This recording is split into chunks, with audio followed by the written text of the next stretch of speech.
Bom dia a todos, gostaria de agradecer a presença de todos e o convite especial da Philips. Estou muito honrada em participar desse evento junto com tantas pessoas tão destacadas na nossa área. Então, hoje a gente vai conversar um pouquinho sobre inflamação e isquemia miocárdica nas doenças pediátricas e o que o Speckle Tracking, o que essa ferramenta pode nos acrescentar, tanto no diagnóstico como nas condutas e até na previsão prognóstica desses pacientes. Então, vamos lá. Nós vamos discorrer a respeito dos seguintes itens aqui. No que tange à isquemia miocárdica, a gente vai conversar sobre as anomalias congênitas das artérias coronárias e as arterites coronarianas, como exemplo Takayasu, Kawasaki, lúpus. E já falando sobre a inflamação miocárdica, nós vamos conversar sobre as miocardites infecciosas e sobre as doenças autoimunes sistêmicas que podem acarretar inflamação miocárdica, né, miocardite. Então, a nossa pergunta ao longo de toda a palestra vai ser: será que o Speckle Tracking é uma ferramenta útil na detecção tanto da isquemia como da inflamação miocárdica nessas doenças pediátricas? Então, começando a falar sobre as anomalias congênitas das artérias coronárias. Esse caso é um caso muito interessante de um adulto jovem de 19 anos que chegou para nós uma história de síncope ao exercício. Já tinha feito vários ecos convencionais ao longo da sua vida e nunca nenhum tinha suspeitado de nenhuma malformação. E aqui vocês percebem que realmente ele tinha um arco aórtico normal, sem obstrução, o Doppler tecidual do ventrículo esquerdo era também normal, função preservada com uma fração de ejeção de 80,5%, não tinha obstrução em via de saída do VE, não tinha miocardiopatia hipertrófica, não tinha nada no eco convencional que nos fizesse suspeitar da origem dessa síncope, a não ser isso aqui. Quando a gente foi analisar a origem das coronárias desse rapaz, o que a gente percebeu? Ele tinha uma coronária esquerda, left coronary artery, nascendo do ósseo direito, e esse trajeto inicial, ele era intramural.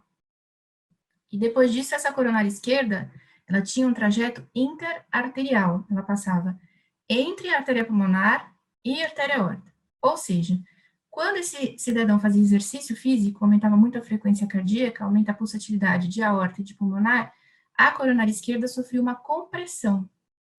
E isso aqui justifica esse quadro clínico que ele apresentou de síncope ao exercício físico. E aí, o que eu acabei fazendo? Depois que a gente fez esse diagnóstico, né, da origem e trajeto anômalo da coronária esquerda, nós partimos para a avaliação do strain desse rapaz. E aí, o que a gente percebeu?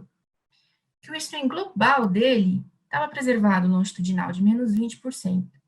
Só que ele tinha uma redução do strain na parede anteroseptal e anterior. Então, bem nítido aqui, ó, menos 9% e menos 11%. E aí, esse rapaz foi submetido depois a uma cintilografia miocárdica com estresse farmacológico. E olha só o que a gente encontrou.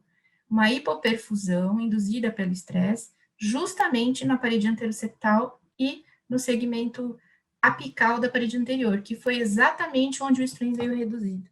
Então, aqui mostrando que é uma ferramenta útil para detectar isquemia em casos de anomalia congênita das artérias coronárias. Então, a realização do strain, que é muito mais barato e muito mais simples na rotina do ecocardiograma, pode nos dar uma pista de que o paciente, de fato, tem alguma área sofrendo isquemia. E esse rapaz foi para o CAT, e aí também fez um ultrassom intravascular, e aí o que a gente percebe aqui nitidamente? A luz da coronária esquerda, ela sofre uma redução do calibre aqui, ó, justamente, é dinâmica essa compressão, justamente porque ela está sendo comprimida, porque passa entre a pulmonar e a aorta. E essa forma de apresentação de origem anômala de coronária, ela é bastante perigosa, né? Em muitos casos acabam evoluindo com morte súbita. Então, esse rapaz até que deu sorte, né? Que a gente conseguiu fazer o diagnóstico dele antes de um evento fatal. E durante a angiocoronariografia, eles perceberam que essa compressão chegava a 58%. E aqui nesse artigo, a gente consegue mostrar exatamente o nosso caso. Vou ver se eu consigo tirar meu vídeo daqui para não atrapalhar. Aqui, ó. Aqui é o seio não coronariano, coronariano direito, e aqui o coronariano esquerdo. Então, a coronária esquerda, ela nasce do seio direito e passa exatamente entre a pulmonar e a aorta, sofrendo compressão dinâmica ao longo desse trajeto. É uma incidência baixa, né, desse tipo de anomalia, ainda bem, e com grande risco de morte súbita, principalmente pelo formato do ósseo da coronária e o trajeto entre os dois vasos, né? E a American Heart Association recomenda, inclusive, o tratamento cirúrgico para esses pacientes, mesmo que eles não tenham apresentado sinal clínico de isquemia. Então, são pacientes que precisam ser revascularizados. A gente precisa jogar essa coronária no lugar certo dela. Aí, um outro caso agora de anomalia congênita da coronária, dessa vez num bebê de 6 meses, que chegou para nós com insuficiência cardíaca congestiva. E aí, aqui era nítido, já no eco convencional, que ele tinha uma dilatação importante de cavidades esquerdas, uma insuficiência mitral importante por dilatação de anel. Já chegou com clínica de CC e fração de ejeção de 43%. Não tinha nenhuma obstrução na via de saída do VE, arco aórtico normal. Então, nesse caso, as duas possibilidades que surgem é que seja uma miocardiopatia dilatada ou uma origem anômala da artéria coronária esquerda, que aqui fica bem nítido, que a coronária esquerda sai da artéria pulmonar. Olha aqui, ó, o fluxo reverso dentro da coronária esquerda, então indo para dentro da pulmonar. E a coronária direita com a sua origem normal e até um pouco dilatada, que é um achado muito comum nos casos de origem anômala de coronária esquerda, nos bebês. Bom, para diagnóstico da anomalia de origem da coronária esquerda nesse bebê, ninguém precisou usar técnica nenhuma além do eco convencional. Mas o que o strain pode nos contar de diferente a respeito? É sabido que quando você corrige essa anomalia de coronária, a esmagadora maioria das crianças fica muito bem, as cavidades esquerdas sofrem redução dos seus diâmetros, melhora a fração de ejeção, a insuficiência mitral muitas vezes melhora sem que você precise plastiar essa válvula mitral. E aqui, ó, vocês veem que a sobrevida livre de eventos adversos é muito boa. Então, passa uma impressão, se você utilizar apenas a ferramenta do eco convencional, de que essas crianças vão muito bem, obrigadas, estão curadas, e que nunca mais vão ter problema. Só que, nesse artigo aqui, o que a gente vê de interessante? Quando você vai avaliar o strain desses pacientinhos, o que você percebe? Ao longo do follow-up, nós temos aqui casos que foram acompanhados até por 49 anos, né? Eles estudaram um grupo pequeno de pacientes, ok? Só que vocês têm que prestar atenção que é uma patologia de incidência bem baixa, então, grandes follow-ups com um grande número de pacientes não é tão simples, principalmente se você trabalhar com um estudo de um centro só. Mas, de qualquer maneira, o que a gente percebe aqui? Que 72% mantiveram o strain longitudinal reduzido e o circunferencial ao longo do follow-up. E para os pacientes que foram seguidos por mais do que 5 anos, 81% dos pacientes desse grupo tinham redução de strain longitudinal e ou circunferencial. Lembrando que todos já tinham fração de ejeção normal e que a esmagadora maioria ficou com diâmetros normais de cavidades esquerdas, ou seja, esses corações não ficam tão isentos assim, né? E isso é importante quando você pensar que essas crianças, elas estão crescendo, elas estão virando adultos, elas vão começar a sofrer outros tipos de agressão. Elas podem ter doença coronariana por depósito de lipids, né, de colesterol, podem ter fumar, elas podem começar a beber, elas podem ter diabetes. Então, esses agravos dos adultos, eles vão se sobrepor a um agravo inicial ocorrido na infância por conta dessa origem anômala de coronária. Então, isso é muito importante de ser colocado para o cardiologista de adulto. Esse coração não é um coração virgem de problema, é um coração que mantém um certo grau de déficit, a princípio subclínico, mas a gente precisa começar a pensar que isso pode prejudicar esses pacientes no futuro, então eles precisam de um acompanhamento mais rigoroso. E a gente sabe disso através da avaliação do strain. Agora a gente vai começar a falar das arterites coronarianas, que é uma paixão secreta minha. Né? Então aqui, ó, vamos começar com um caso muito interessante de doença de Kawasaki, que foi acompanhado ao vivo, e ainda é acompanhado ao vivo pela doutora Andressa Mussi, minha mestra, lá no Espírito Santo, mas que eu tive a honra de acompanhar à distância por trocas via internet. A gente foi discutindo esse caso desde o começo, é um caso muito interessante de mostrar para vocês. Um menino de 15 anos que veio para avaliação justamente porque queria se tornar jogador profissional de futebol. E ele tinha uma história de Kawasaki na infância, aos 2 anos. Só que de lá para cá, ele tinha recebido alta e ele foi orientado de que ele não tinha mais nada no coração, que estava tudo certo com ele, que a vida era normal. Quando ele chegou para essa avaliação para liberar para esporte, ele estava assintomático, o eco convencional absolutamente normal, o eletro e teste de esforço normais. Mas, como ele tinha essa história pregressa de Kawasaki e não tinha sido acompanhado no serviço onde ele estava agora, sendo atendido, ninguém sabia da história dele com detalhes, foi solicitado para ele uma angiotomo de coronárias. E olha a surpresa, 95% de obstrução da coronária direita, olha aqui, ó, nítida obstrução, e 2 pequenos aneurismas na descendente anterior.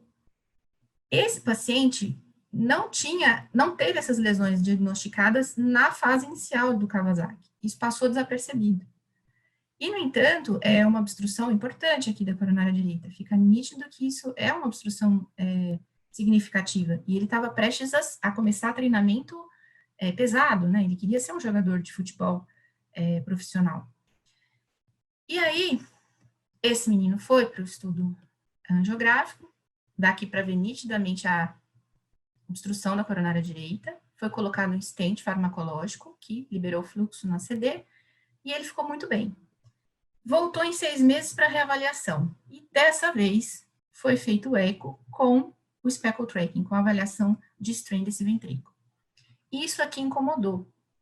Uma redução, ó, menos 10,5% de strain na parede anterolateral. Isso foi feito e refeito várias vezes, várias obtenções de clipes no 4, 3 e 2 câmeras, para ter certeza que isso aqui não era um defeito de aquisição de imagem, e de fato não, ele se mantinha. O strain global dele, ali, meio limítrofe, né, menos 17,2 para um menino de 15 anos, a gente já considera um pouco reduzido. De qualquer maneira, o que isso aqui acabou fazendo? Essa manchinha, né, essa redução do strain na parede anterolateral, incentivou a clínica a pedir uma nova angiotomo para ver o que estava acontecendo com esse rapaz, apesar dele estar assintomático ainda. E olha o que foi visto nessa nova angiotomo. Aqui o stent muito bem colocado na coronária direita, pérvio sem problemas, porém aquela região que tinha 2 pequenos aneurismas de descendente anterior e que a princípio não tinha sido valorizado, aquilo não tinha sido colocado como nenhum grau de obstrução, bem no meio desses 2 aneurismas, na saída de um aneurisma e no começo do outro, foi encontrada uma obstrução de 50% da VA. Se nós não tivéssemos realizado o speckle tracking nessa avaliação anterior do paciente, provavelmente isso aqui teria sido deixado para lá, passaria batido. E por que isso é tão importante, detectar essas isquemias nos pacientes com Kawasaki? Esse artigo aqui, ele já é um pouquinho antigo, ele não é tão recente assim, é de 2012, se não me engano, mas é um artigo muito interessante porque ele trabalhou com pacientes adultos, jovens, menores de 40 anos, que acabaram indo para coronariografia porque tiveram dor torácica. Olha, um N significativo, 261. Nesses pacientes jovens, a gente não pode esquecer da possibilidade diagnóstica de um Kawasaki perdido na infância, gerando essa isquemia atual e essa dor torácica. E por que isso?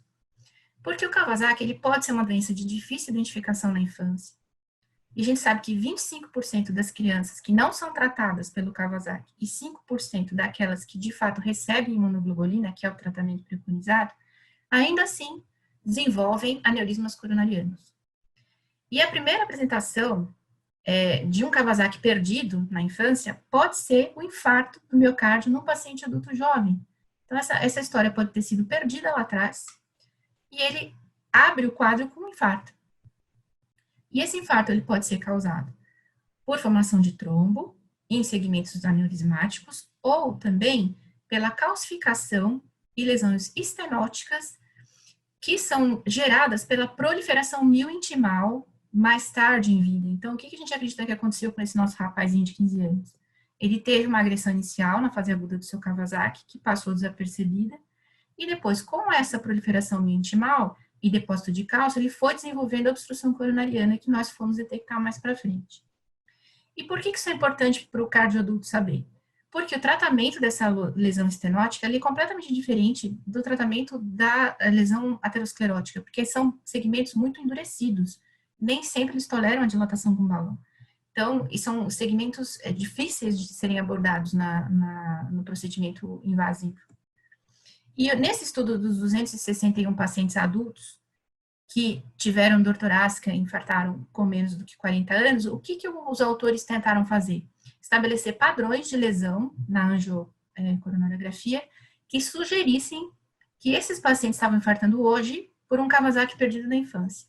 E olha, 5% dos pacientes preencheram critérios para Kawasaki perdido na infância, que são eles, ó, múltiplos aneurismas proximais aqui na DA, parece um colarzinho de contas, ou esses aneurismas gigantes, com a circulação periférica preservada, isso chama muita atenção.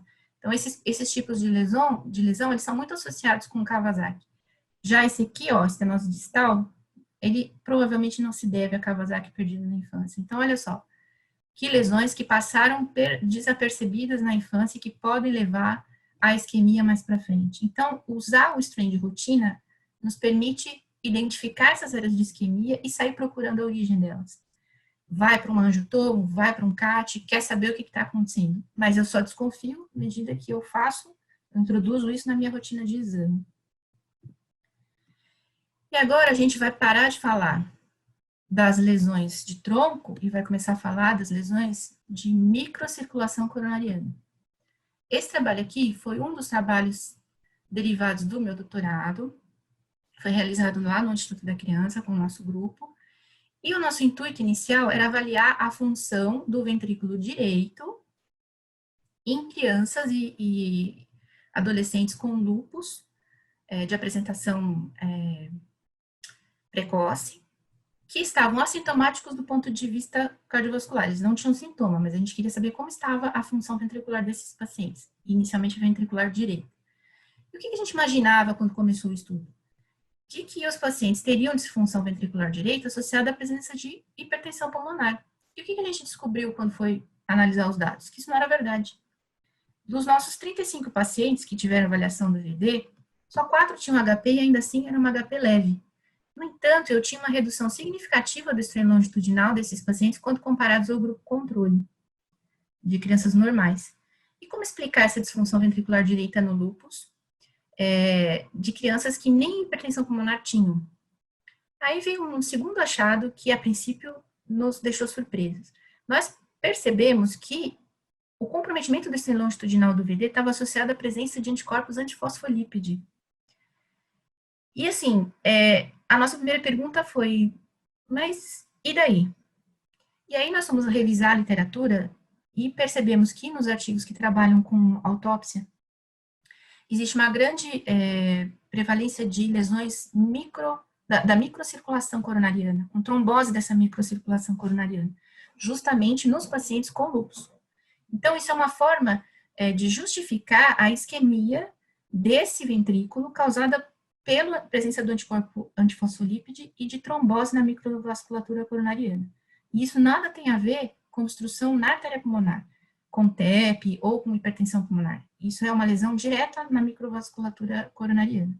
E outro achado interessante é que os nossos pacientes que tinham disfunção de VD eram também os nossos pacientes com manifestação neuropsiquiátrica do lúpus. Meu Deus, o que tem a ver a cabeça com o coração? Tudo. Por quê?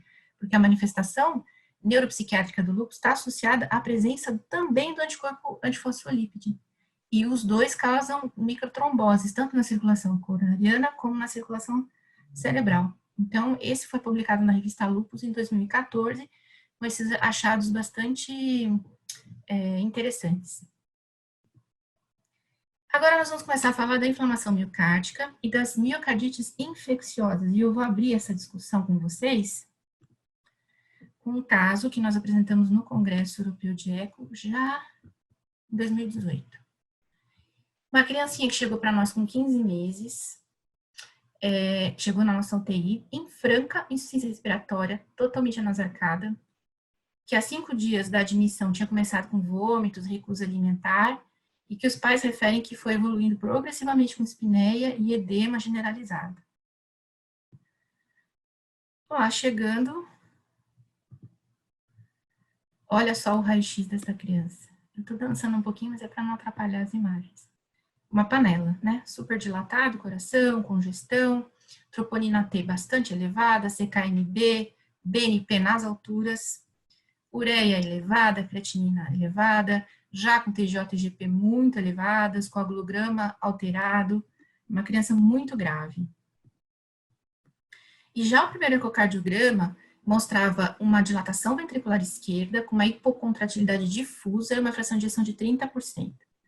Essa criança fez uma avaliação de PCR e nós chegamos à conclusão que era uma miocardite por parvovírus B19. Ela chegou a receber imunoglobulina humana para tentar deter esse dano miocárdico sem a menor resposta. Nesse caso, não deu certo. E aqui um gráfico que mostra para vocês os dias de admissão e a fração de ejeção desse paciente. No nosso serviço, os nossos intensivistas são todos treinados para realizar eco funcional, então eles fazem avaliação de fração de ejeção, função, à beira-leito. E aí, o que a gente percebe? Ela chegou com uma fração de ejeção de 30, depois da introdução das drogas, a intubação, ventilação, ela melhorou um pouquinho, mas nada muito significativo. E toda vez que o intensivista tentava reduzir a droga, a fração de ejeção despencava e a criança piorava muito, fazia um baixo débito muito importante. Não tolerava a redução do suporte inotrópico de forma nenhuma e tampouco ventilatório. Já estava em insuficiência renal, dialítica, com as enzimas hepáticas todas estouradas, ou seja, uma criança que estava caminhando para a falência de múltiplos órgãos. E aí, o que nós fizemos? O impasse é, o que fazer agora com essa criança? Vamos colocar essa criança em ECMO, ou vamos tentar resgatar essa criança, essa insuficiência cardíaca com o uso do levosimendan? Nós optamos por tentar o levosimendan, e porque a fração de ejeção dela não melhorava de forma nenhuma, e nem o quadro clínico. E aí, o interessante, olha aqui a continuação daquele gráfico. No D18, ela recebeu o levosimendan. Aqui, ó, no D23, ela tinha praticamente a mesma fração de ejeção. A diferença era, aqui ela usava Primacorde 1 e aqui ela não usava droga alguma. Ou seja, a gente conseguiu desmamá-la da droga vasoativa, melhorar o quadro de insuficiência cardíaca congestiva, e ainda que ela tivesse mantido a fração de ejeção, agora ela era outra criança depois do uso do levosimendan e conseguiu receber alta no dia 36 de internação. E olha aqui o speckle tracking, que legal. Quando os intensivistas estavam tentando titular essas drogas para poder retirá-la do suporte inotrópico, eles estavam muito confusos, porque eles falavam, nossa, mas a fração de ejeção dessa criança não melhora, eu posso ou não posso reduzir essa droga vasoativa? Estou inseguro, porque a última vez que eu tentei fazer isso, ela chocou, ficou péssima. Então, o que nós fizemos? Aqui é uma avaliação do strain feita antes do levosimendan, em vigência de uma fração de ejeção de 41,4%, com Primacorde 1 micrograma por quilo por minuto. O strain global longitudinal desse paciente era de menos 11,6%. Notem que tinha até algumas áreas aqui acinéticas e outras até discinéticas, né, o azulzinho. Olha o que aconteceu depois que a gente deu o levosimendan. O padrão de distribuição dessas áreas com strain pior mudou muito. Ó, desapareceu aquela área cinética, desapareceu aquela área cinética, e a fração de ejeção não mudou muito, 42,7%. Então, o strain, ele melhorou antes da fração de ejeção e deixou os intensivistas muito mais seguros, essa mudança do espectro do strain, deixou os intensivistas muito mais seguros de começarem a reduzir realmente a droga vasoativa e caminhar para o desmame desses pacientes. Então, aqui vocês percebem que o strain foi de menos 11,6 para menos 14,8. Então, teve já uma discreta melhora do strain longitudinal global e a fração de ejeção pouco se alterou. Essa criança foi de alta feliz e contente, super bem, a gente está acompanhando até hoje. O strain dela, na última avaliação, tem uns 3 meses, já era de menos 18, as cavidades esquerdas foram diminuindo de tamanho, e ela não tem mais nenhum sinal de insuficiência cardíaca, está recebendo carvedilol ainda. Então, o que a gente percebe? Que o strain, ele pode ser utilizado para diagnóstico, nos casos da miocardite aguda, e que existe uma boa associação entre a redução do strain e a presença de alterações na ressonância magnética. Então, pacientes que foram comprovadamente diagnosticados com miocardite pela ressonância, ainda que tivessem fração de ejeção dentro do limite do normal, a gente consegue identificar a redução do strain nesses pacientes. Então, vamos imaginar a nossa realidade aqui no Brasil. Não é todo lugar que tem uma ressonância nuclear magnética para fazer diagnóstico de miocardite em criança. E, além disso, a ressonância em criança, ela implica em sedação, intubação, anestesia. Não é uma coisa fácil de ser feita. Principalmente se essa criança estiver grave e estiver dentro de uma UTI. Se você tiver o strain à beira-leito, você pode não só fazer diagnóstico, mas também nortear a sua conduta ao longo do acompanhamento, como nós fizemos com essa criança que tinha dificuldade de desmame de droga vasoativa, e o strain nos ajudou a escolher uma droga de resgate, no caso do levosimendan, e acompanhar a resposta dessa criança ao levosimendan.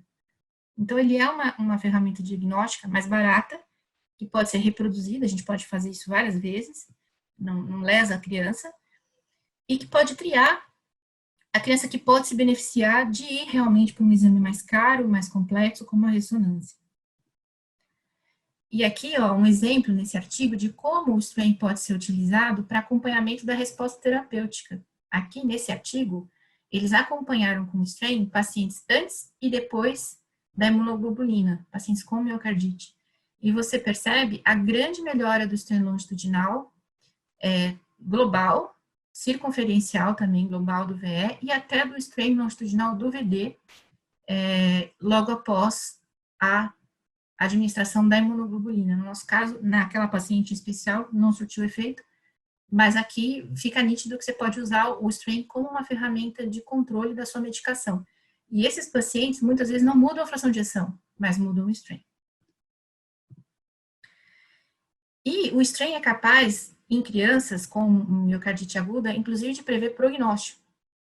Identificar quais são os pacientes com maior risco para eventos adversos futuros. Quais são esses eventos adversos? Necessidade de transplante cardíaco, necessidade de implante de suporte ventricular mecânico, ou de desfibrilador implantável, pacientes que têm mais risco de evoluir para edema agudo de pulmão, choque cardiogênico. Isso tudo associado com redução do strain longitudinal e circunferencial, e também do strain rate. Então, para cada queda no valor do strain, existe um aumento proporcional no risco de eventos adversos. Então, ele tem não só uma utilidade diagnóstica, que é comparável com a ressonância, mas também prognóstica, nesses casos de miocardite. E agora a gente vai falar das miocardites que são imunomediadas, né? Que são as miocardites O que a gente já sabe desse último consenso europeu para diagnóstico e acompanhamento das miocardites autoimunes é que o gold standard é sempre a biópsia endomiocárdica, e em paralelo a isso, eles recomendam a utilização da ressonância nuclear magnética com gadolínio e, mais recentemente, a fusão com PET-CT, com FDG.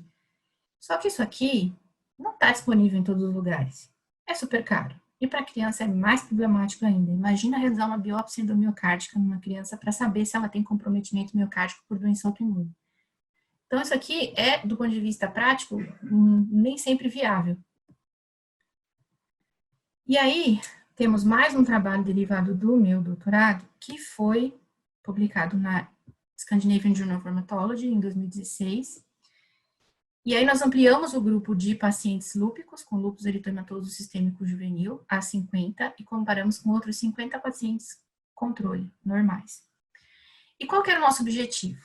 Nós queríamos trabalhar com crianças que tinham fração de ejeção normal e que eram assintomáticas do ponto de vista cardiovascular, e responder a seguinte pergunta: será que esse paciente tem atividade inflamatória em miocárdio e eu não estou reparando nisso? Eu estou deixando passar? E aí vocês vão me perguntar, mas por que isso é importante? Porque esse grupo de pacientes, até uns 10, 15 anos atrás, ele morria na infância, porque era uma manifestação precoce do lúpus, e o lúpus mais grave que há é o lúpus eritematoso sistêmico de manifestação juvenil. E de 10 anos para cá, esses pacientes começaram a sobreviver. Por quê? Porque a gente teve um incremento nas medicações para tratar esses pacientes. Então, hoje a gente tem imunobiológicos, a gente tem imunossupressores de última geração, que fizeram com que essa corte de pacientes que antes desaparecia na infância, virasse adulto. E aí o cardiologista de adulto quer saber, na hora que você vai entregar o seu paciente a ele. E agora? Ele não tem queixa, a fração de ejeção está normal. Esse paciente está normal? O miocárdio dele não é agredido pelo lúpus? Eu estou pegando um miocárdio intacto? Então, isso nos motivou a estudar, através do estranho longitudinal, como estaria a função desses pacientes. E pasmem vocês, mesmo sem queixa cardiovascular, com fração de ejeção normal, o SLEDAI 2K, que é um score de atividade de doença no lúpus, é um score que mistura dados laboratoriais e clínicos, ele mostra para nós o grau de inflamação sistêmica desse paciente. Quanto mais alto o SLEDAI, mais inflamado ele está. E o que a gente percebeu fazendo o estranho longitudinal desses pacientes? Que quanto mais alto o SLEDAI 2K, ou seja, mais inflamado, mais baixo é o valor do strain, com um R de menos 0,52. Existe uma correlação negativa entre o SLEDAI 2K e o strain. Então, está acontecendo inflamação miocárdica nesse paciente, e se eu não utilizar uma ferramenta mais sensível como o strain, eu não fico nem sabendo disso. Esse outro caso aqui foi bem interessante, porque nós conseguimos acompanhar ao longo do tempo uma menina adolescente que chegou na UTI em franca insuficiência cardíaca congestiva, ela já era diagnosticada por lúpus. Ela chegou para nós no D0 aqui com uma fração de ejeção por volta de 51, acabou precisando de pulso com solumedrol, né? E mais droga vasoativa, chegou a ficar entubada. Melhorou um pouquinho a fração de ejeção, conseguiu sair do tubo, liberou as drogas vasoativas, ficou relativamente estável, e aí o intensivista fez o quê? Deu alta para a enfermaria. Chegando na enfermaria, ela fez um novo eco de controle, dessa vez com strain. E aí o que a gente percebeu? A fração de ejeção estava em 55%, ok.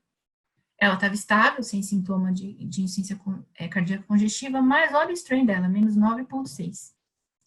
Aí a gente falou, olha, é o seguinte, ela está sem sintoma, mas a inflamação miocárdica dela provavelmente não foi contida com esse pulso de corticoide. Aqui o que a gente poderia ter feito? Uma ressonância nessa menina, se a gente tivesse à disposição naquele instante. Não estava disponível. Então, o que aconteceu nos dias seguintes? Essa menina, no D25, praticamente 5 dias depois que ela tinha feito esse eco conosco, voltou a apresentar sintomas de insuficiência cardíaca congestiva, aí sim teve uma queda abrupta da fração de ejeção e voltou para a UTI. E aí sim, finalmente, ela recebeu um novo pulso de metilprednisolona, retornou para drogas vasoativas, novamente entubada, e só conseguiu ser liberada novamente para a enfermaria pediátrica com 38 dias de evolução. Ou seja, aqui o strain detectou a inflamação miocárdica bem importante, antes mesmo que a fração de ejeção tivesse queda, e antes mesmo que a criança voltasse a ter quadro clínico de insuficiência cardíaca congestiva. Então, isso aqui foi realizado, esse trabalho foi realizado depois da publicação do nosso outro artigo, que já tinha demonstrado o strain como uma ferramenta útil na detecção de atividade inflamatória em miocárdio. E aí nós aplicamos esse conhecimento para esse caso específico, e depois desse segundo pulso, aí o strain começou a melhorar, foi para menos 15,44, hoje ele está por volta de menos 18. Então, ele foi uma ferramenta muito sensível, que pôde guiar o tratamento dessa paciente ao longo da internação. E os intensivistas passaram a acreditar mais quando a gente fala que o negócio não está bom. Mais um caso de doença autoimune, nesse caso, é a sarcoidose. Sarcoidose é uma doença inflamatória, granulomatosa, que pode atingir gânglios torácicos, pulmão, principalmente pulmão, pele, pode cursar com perda de peso, febre, dores articulares. Essa menininha aqui, ó, de 11 anos, com 8 anos, ela tinha aberto o quadro de sarcoidose com granulomas em gânglios torácicos, em pulmão e com uma sacroileite. Foi tratada, ela tinha biópsia da época de gânglios torácicos, que confirmava a sarcoidose, e vinha muito bem, veio fazer esse eco de rotina conosco, sem sintoma cardiovascular. Todos os ecos anteriores dela eram normais. E aí, qual foi a nossa surpresa? Vimos esse septo bem hiperrefringente, hipertrófico, nitidamente alterado, apesar da fração de ejeção normal. Então, fizemos a suspeita de uma sarcoidose com comprometimento cardíaco nesse momento, e os reumatologistas passaram a tratá-la com outras medicações, levando em consideração que o coração também estaria acometido. E olha o strain dessa paciente. A gente tem uma redução do strain de pico longitudinal na parede anteroseptal e inferoseptal, que é justamente o que estava bem hipertrófico no eco convencional. Então, fica nítido que essa região tinha um déficit de deformação miocárdica. Olha, essa região azul aqui, que bate exatamente com o que foi visto no eco convencional, com o strain global ainda preservado, de menos 23%.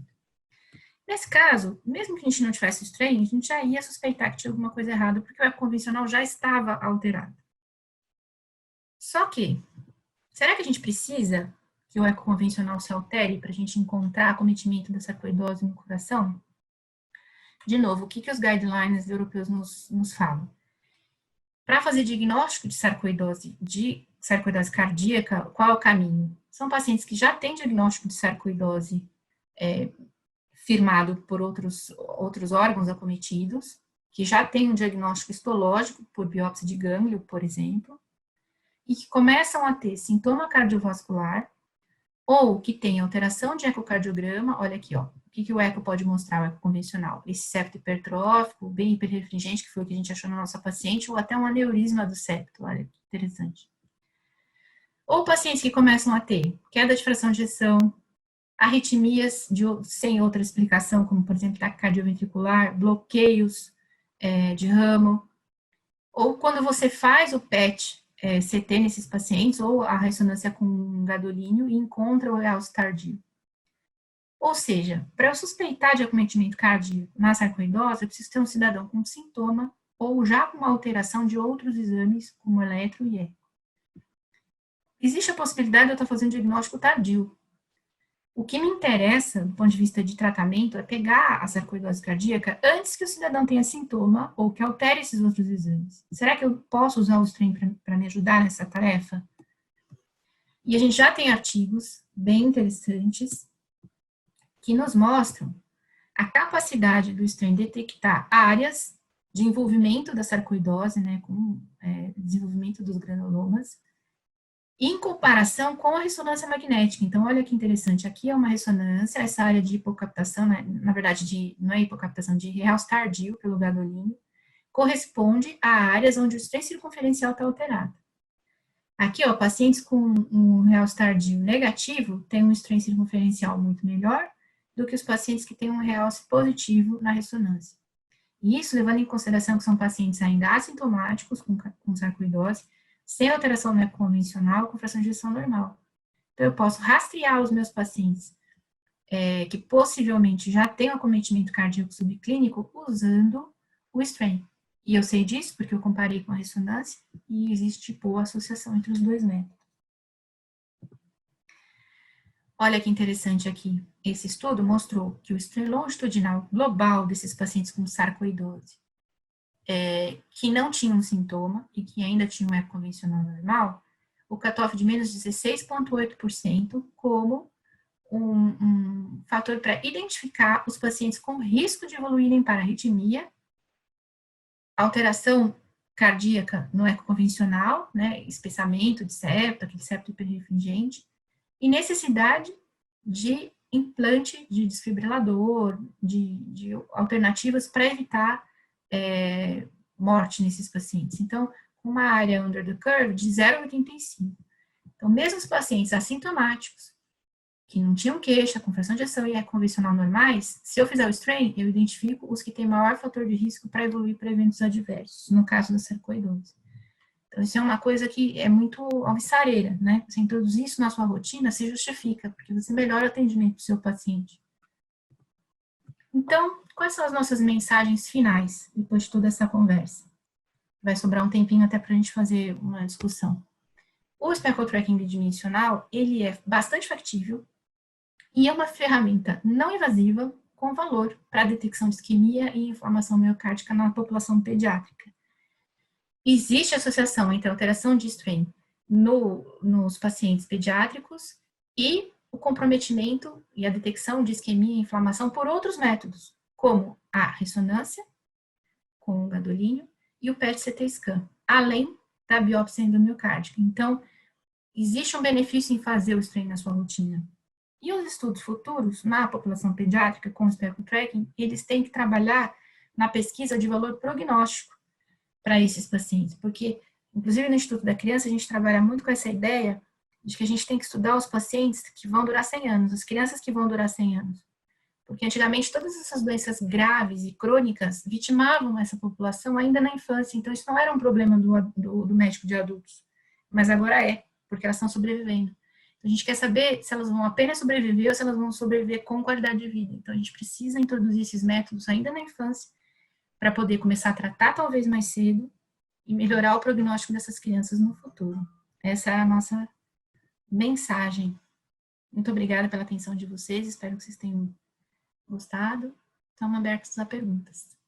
Obrigada, senhora doutora. Excelente aula. Tem milhares de elogios aqui, parabenizando a senhora. Muito obrigada por compartilhar o seu conhecimento com todos. Temos bastante perguntas no chat. Primeira pergunta. É feito beta-bloqueador em crianças para realizar angiotomografia de artérias coronárias? Qual droga e dose mais recomendada? Olha, eu vou ser bem sincera, eu não tenho experiência com isso, porque eu não trabalho com angiotomo. Eu sei que algumas vezes pode ser utilizado o beta-bloqueador para reduzir um pouquinho a frequência, mas de preferência tentar não utilizar. Mas eu realmente não tenho experiência porque eu não trabalho com angiotomo, eu trabalho só com ecocardiograma mesmo. Uhum. E aí, síndrome nefrótica, né, que a Eveline está perguntando, se a gente tem cardíacos adversos.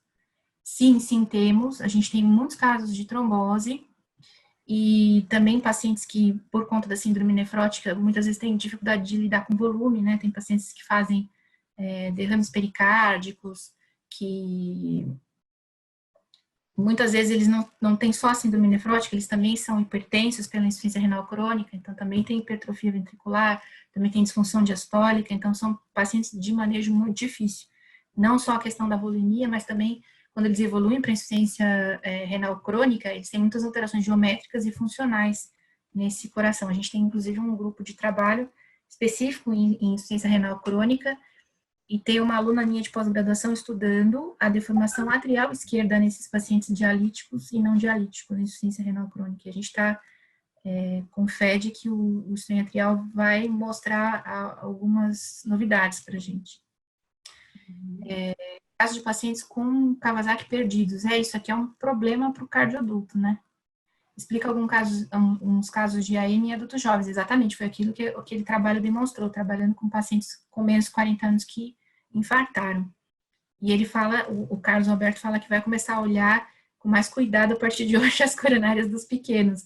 Assim a gente espera, né? Que vocês continuem olhando melhor as coronárias das crianças. O que mais? Adriano? A aquisição de strain na criança difere do adulto, isso é bem importante, já que elas são taquicárdicas. Olha, veja bem. A gente tem um trabalho em andamento, que é de uma das minhas alunas, que é a doutora Saori, que inclusive trabalha com strain de recém-nascidos. Então, é possível trabalhar com strain, tanto de VE como de VD, inclusive em bebês prematuros, recém-nascidos, que tem uma frequência mais alta. Os novos softwares permitem que nós façamos isso. Algumas vezes existe a possibilidade de você não capturar 3 ciclos, captura um só, né? Principalmente em bebê ventilado, porque às vezes quando você vai capturar 3 ciclos, entra o ventilador no meio e atrapalha a aquisição da imagem, mas é possível, é factível, e a gente já tem muito trabalho publicado, inclusive em bebê recém-nascido. Então, o strain ele veio com uma ferramenta diagnóstica que se estende, inclusive, para o período neonatal. Essa minha aluna, a doutora Sauri, está estudando a função ventricular esquerda e direita em bebês broncodisplásicos. E é interessante porque a gente vai acompanhar não só o strain no período neonatal, mas ao longo do primeiro ano de vida. A gente quer saber se ele consegue, se ele é preditor de evolução adversa nesses pacientes com broncodisplasia, não só o direito como o esquerdo. Uhum. No Tem caso de aqui criança com também. anasarca e uso de levosimendan, melhora 3%, não é suficiente para afirmar que o método seja acurado para dar um bom suporte na decisão clínica. Na verdade, o que acontece? Isso foi um relato de caso, né? A gente não fez um trabalho com várias crianças utilizando a técnica para fazer essa afirmação. O que a gente fez nesse relato de caso foi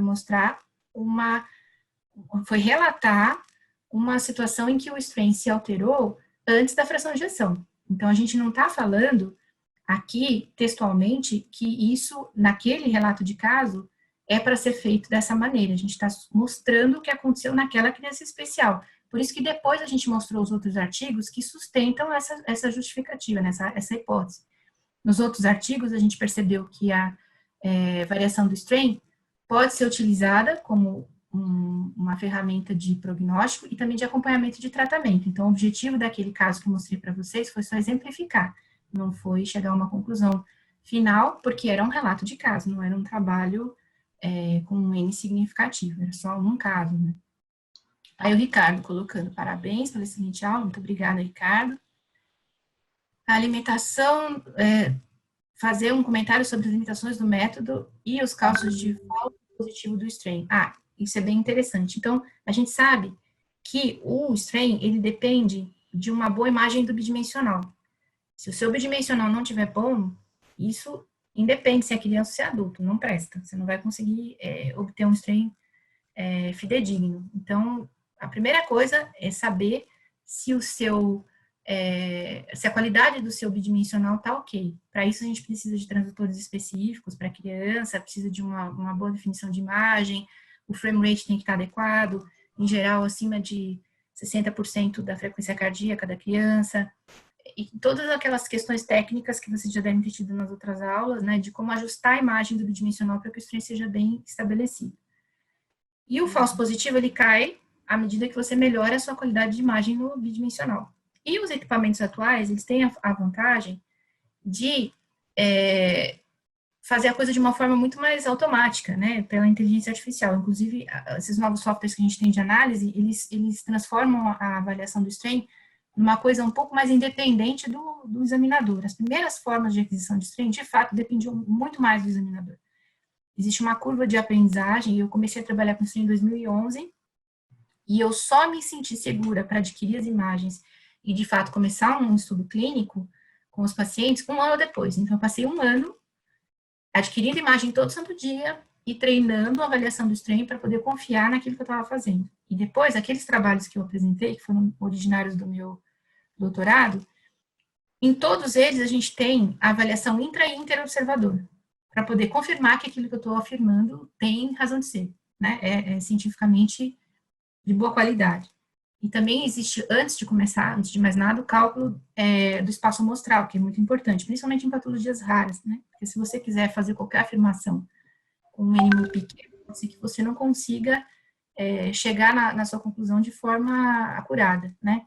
Que foi até a colocação que o outro colega fez, de que uma variação pequena do strain não pode dizer nada. De fato, se você não tiver um estudo grande, com um significativo, com espaço amostral significativo e com uma variação intra e intra-observador bem feita, de fato, você não pode, tá? Uhum. Temos tempo para mais uma perguntinha, doutora? Acho que a gente pode finalizar com a pergunta do doutor Beto do EcoTalk. A frequência cardíaca de repouso na criança é mais alta, isso prejudica a análise de strain? Então, foi mais ou menos isso que a gente colocou. De fato, ele pode dificultar, mas ele não impede. Isso é fato, por quê? Porque a gente está estudando, inclusive, recém-nascidos, e a gente sabe que quem tem frequência mais alta é o recém-nascido. Principalmente se ele estiver ventilado, em uma situação grave como sepse, ele sempre vai ter uma frequência mais alta. Então, a gente tem que ajustar o nosso frame rate de acordo com a frequência cardíaca, utilizar a imagem do bidimensional, mas isso não é um impeditivo para a realização do exame. E utilizar um transdutor também adequado, né? Que dê uma definição de imagem boa. Tá Mais ótimo. alguma coisa aqui? Tem mais perguntas, mas a gente responde offline, doutora, por conta do tempo. Agradeço a senhora mais uma vez, excelente aula, muito Super obrigada por estar com a obrigada. gente, por estar no congresso com a gente. É Se super importante alguém, a sua participação e presença. Obrigada. se alguém quiser me mandar por e-mail também, não tem problema, tem o e-mail depois no final da apresentação. Tá bom? Tá ótimo, obrigada. Doutora Gabriela, queria muito te agradecer, né? Foi fantástica a aula aqui, acho que o nosso chat aqui teve vários elogios, até mandei algumas aqui para a doutora. Que bom, todo mundo elogiando muito o conteúdo, né? Foi super didático, foi muito bom. Muito obrigada. Super obrigada, viu? Eu estou compartilhando aqui na tela o nosso site da Philips, né? Que é o philips.com.br/healthcare. As perguntas que não puderam ser respondidas, né, por conta do tempo, que a próxima aula já vai começar, depois a gente manda para a doutora e a gente faz o upload lá na nossa página. E aí, né, para todo mundo que não teve as suas perguntas respondidas, a gente seleciona algumas e coloca lá para a doutora poder responder offline também, tá? Tá ótimo. Muito obrigada pela atenção e pela oportunidade, né, que vocês deram pra gente. Não, super obrigada. Foi Obrigada, muito bom. viu?